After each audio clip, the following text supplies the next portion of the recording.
Clive. You'll be pleased to know that the negotiations are progressing well. That is good news. Yes. Our comrade in Randala has just sent word that the contract should be signed very soon. But I still have much and more to prepare. It's a huge undertaking moving this many bearers at once. You couldn't do me a quick favor, could you? What is it this time? More wild beasts? Nothing like that. I just need you to go over to the caravans and ask El how long we have until the bearers arrive. Find out exactly how much faster I need to get all these supplies moved. All right. I'll go and ask. Thanks, Clive. I owe you one.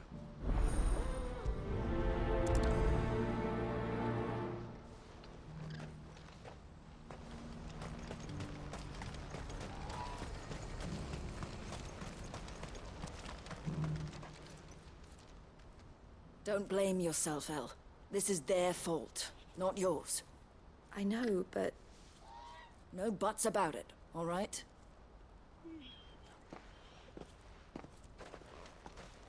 Is something wrong? Vonnie came to give me a message from our intermediary. The talks with the Republican Army have fallen through. They've reached an agreement with the Silver Peak Consortium instead. Though prices have fallen of late, we deliberately offered above the going rate to try and deter other bidders. But the Consortium offered double what we did, and the Army jumped at the chance. And you had no opportunity to make a counteroffer? None at all. And we were so close. El? What's happened? I saw Vonnie leaving. She didn't look happy. And with good reason.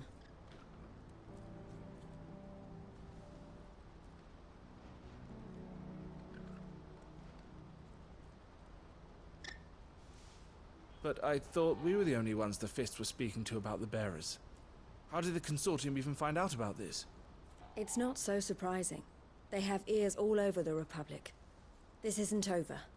The Consortium will have to sell these bearers eventually, and at the price they paid, buyers will be few and far between. I'm going to Randalar myself. Alone? You sure that's wise? Are you offering to be my bodyguard? How kind.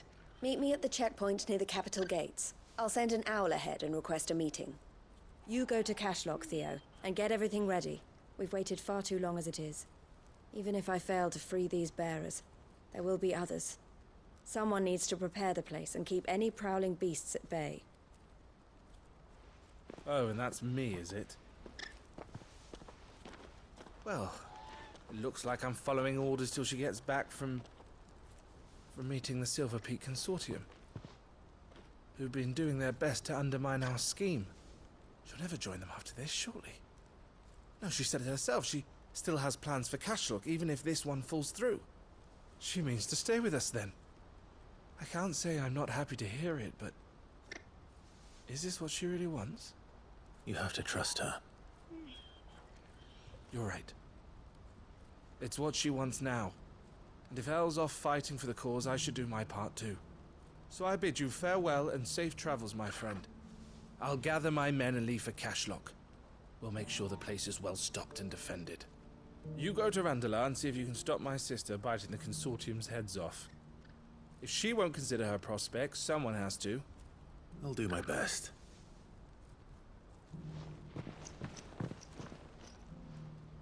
All right. To Randalar, then. And better not keep Eloise waiting.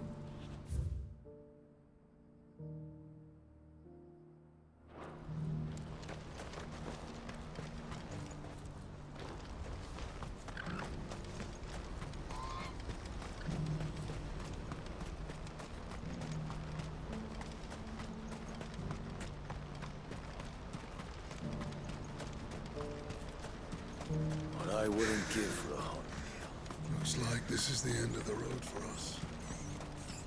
When are they gonna let us through?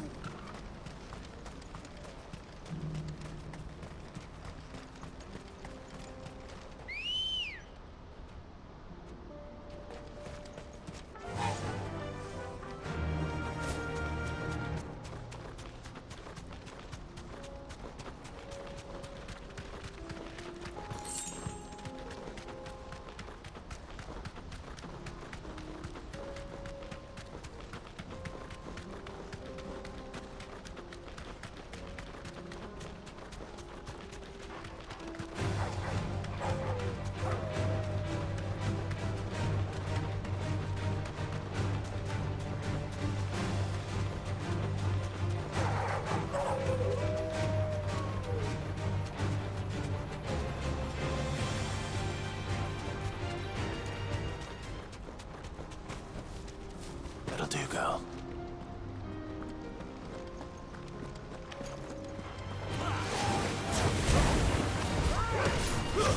Stay down! All yours, Torgo!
I hope I didn't keep you waiting.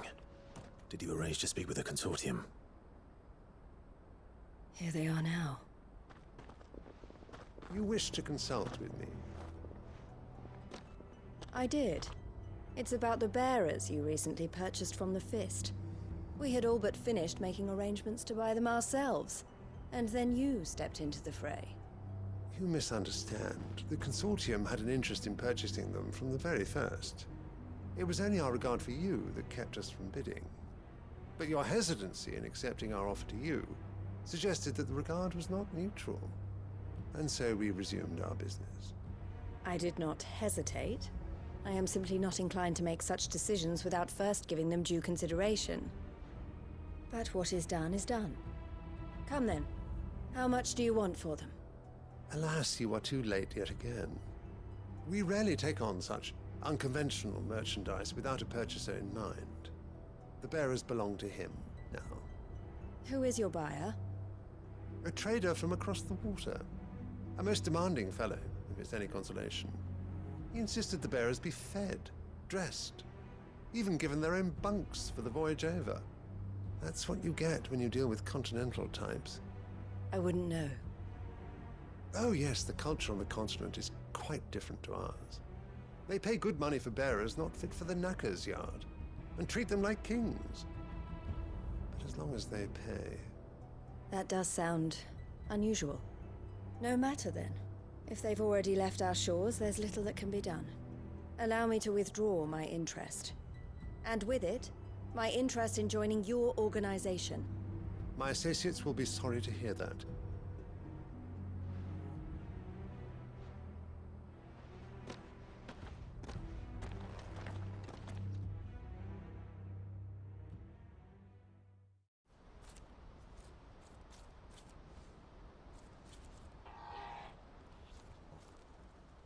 I'm sorry you weren't able to save them. As am I. But I only have myself to blame. He was right, you see. The Silver Peak Consortium did intend to buy those bearers before I did. Their representative hinted at a possible purchase when he came to recruit me. I feigned interest in joining them in the hope he might be encouraged to tell me more. And he did just that. As soon as he left, I sent my own offer to Randalar. So you never... No. I entertained the Consortium's proposal solely so I could learn more about those bearers. But I was a fool to think they wouldn't find out. I knew exactly who I was dealing with. You tried. I did. And if what he said was true, the bearers are to be well treated. Which is something, at least.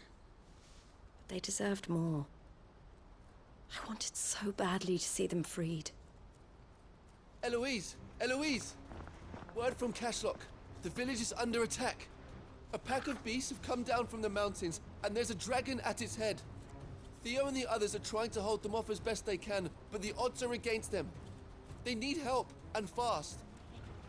Theo! I'll go on ahead. Thank you, Clive. I'll gather some men and join you there. Just... make sure he's safe.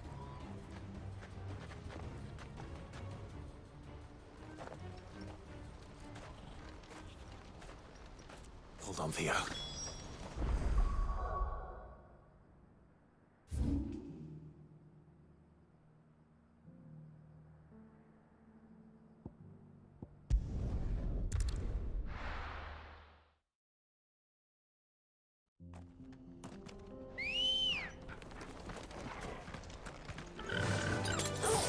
Run like the wind.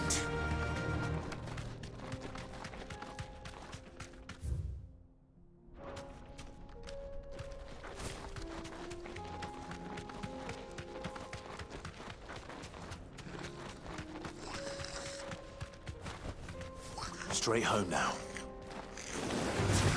Time to fight. Now, Torgal! All yours, Torgal! Now, Torgal! All yours, Torgal!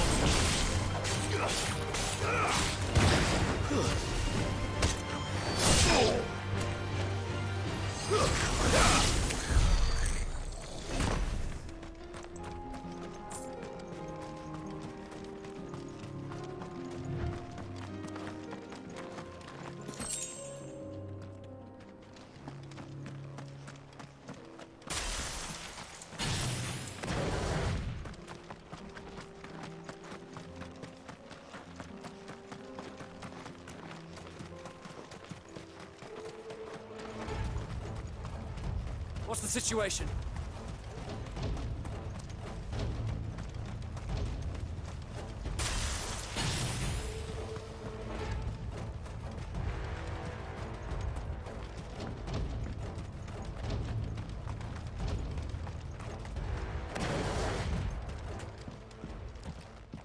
Where's Theodore? Upriver! He led the dragon that way to keep it from the village, but the whole area's flooded with ether. We just have to pray he makes it out in one piece. I can do better than that. Torgal, with me.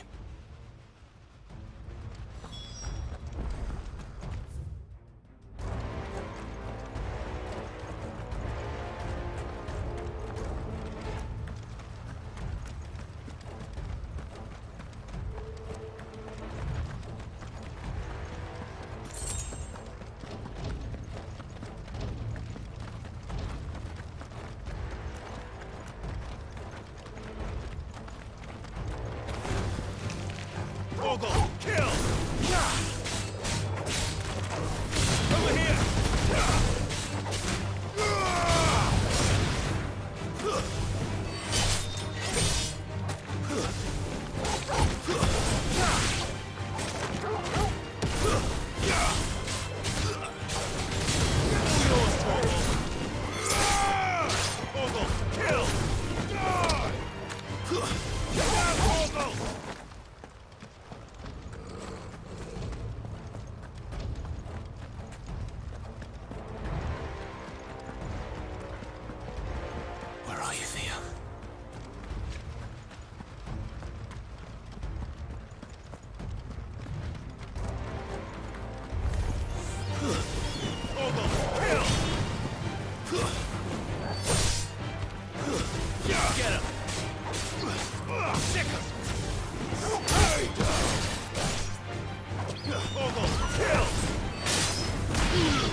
All yours, Torgal!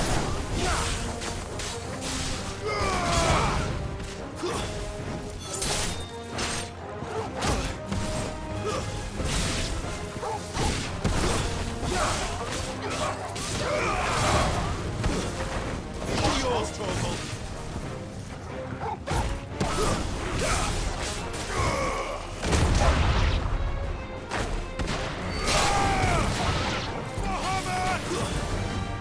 All yours, Torgal!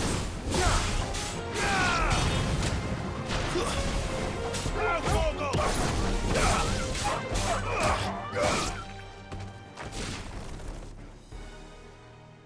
I can't waste any more time. I need to find Theodore before that dragon does.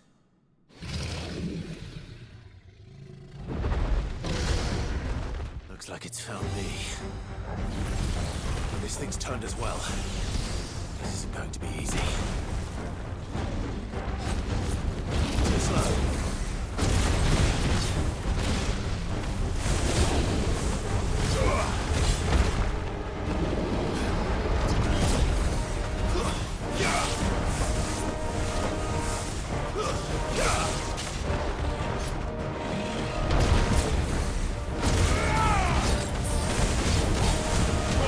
Kill!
Theodore, you had me worried for...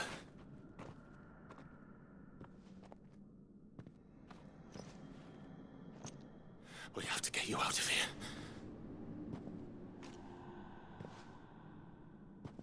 I think it might be a little too late for that. Bearer or no, there's only so much ether a man can take, and that Drake just wouldn't let me leave. You have my thanks, Sid, for finishing what I could not. For keeping Elle's dream. Theodore!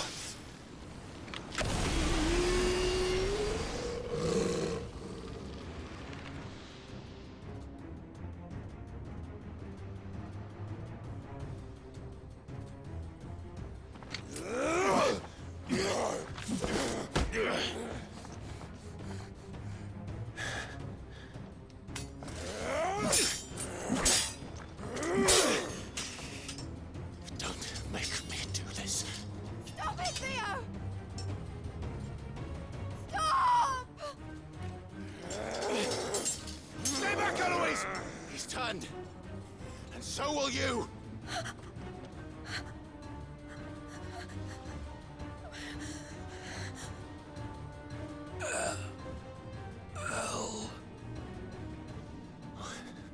Theodore.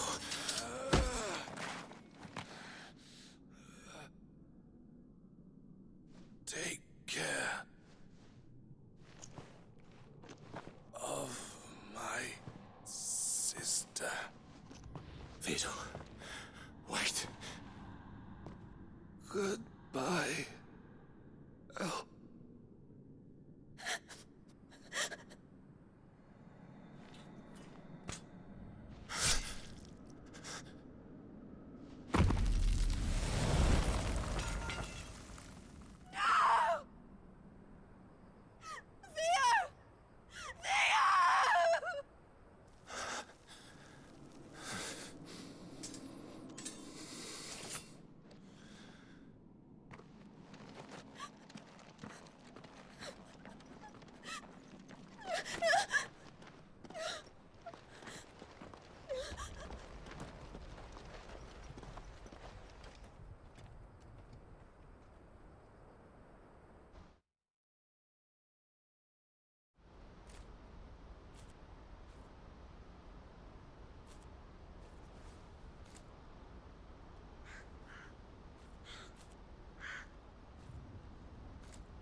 Thank you, Clive.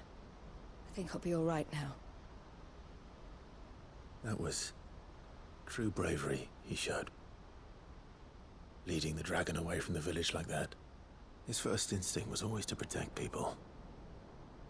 To put others' well-being before his own. And now he's gone. Because I sent him to that place, against his will. It wasn't against his will.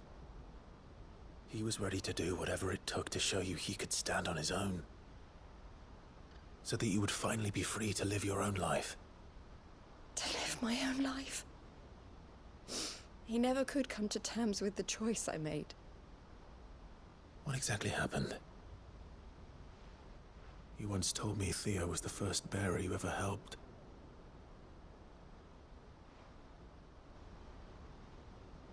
We grew up in Canva. We were born to one of the great trading houses. And I was chosen to inherit the family business. I had my father's head for figures, you see. Theo did not. While I studied the art of commerce, he played at soldiers instead. A late bloomer, in more ways than one. For unlike most bearers, it wasn't until his 15th summer that his powers awakened. My parents tried to drive him out of the house and into the care of the constables. But before they could, I took him into mine. Theo told me something else. He clearly admired your devotion to the cause of freeing others like him from slavery. But he said you deserved a better life than this. He wanted to free you from what he called your bonds, just as you freed him from his. I would be lying if I said I had not wondered from time to time how much easier my life might have been if I had allowed Theo to be taken and devoted myself to the family business instead.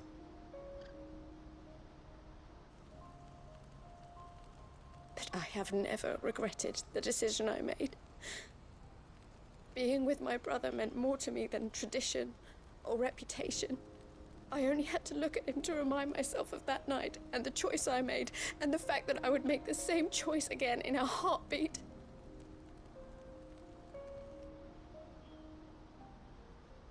He was never a burden. How could he even think that? If anything, I was the one who weighed him down. You weren't, Eloise. He said it himself, that he had always been grateful to you for saving him, and that he wanted to repay you by letting you live the life you were denied. Neither you nor Theo weighed each other down. You loved one another. You did whatever was necessary to continue living your lives together, and you always would have. You're right. All I ever wanted, all I ever did, it was so we could be together. Oh, Theo, why did you have to...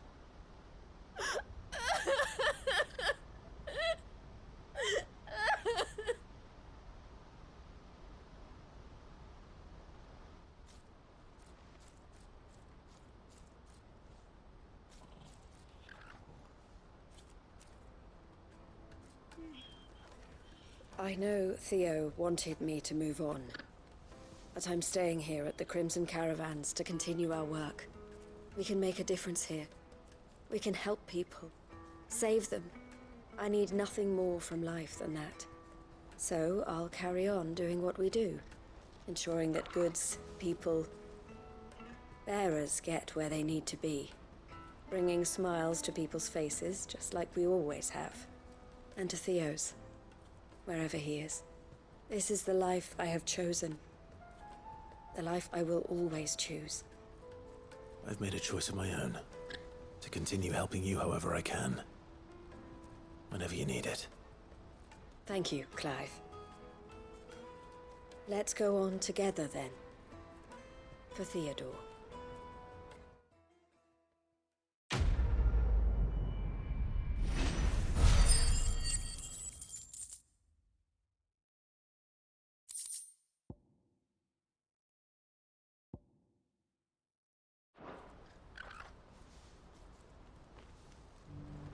The Crimson Caravans is my family business now, and I would not exchange it for the world.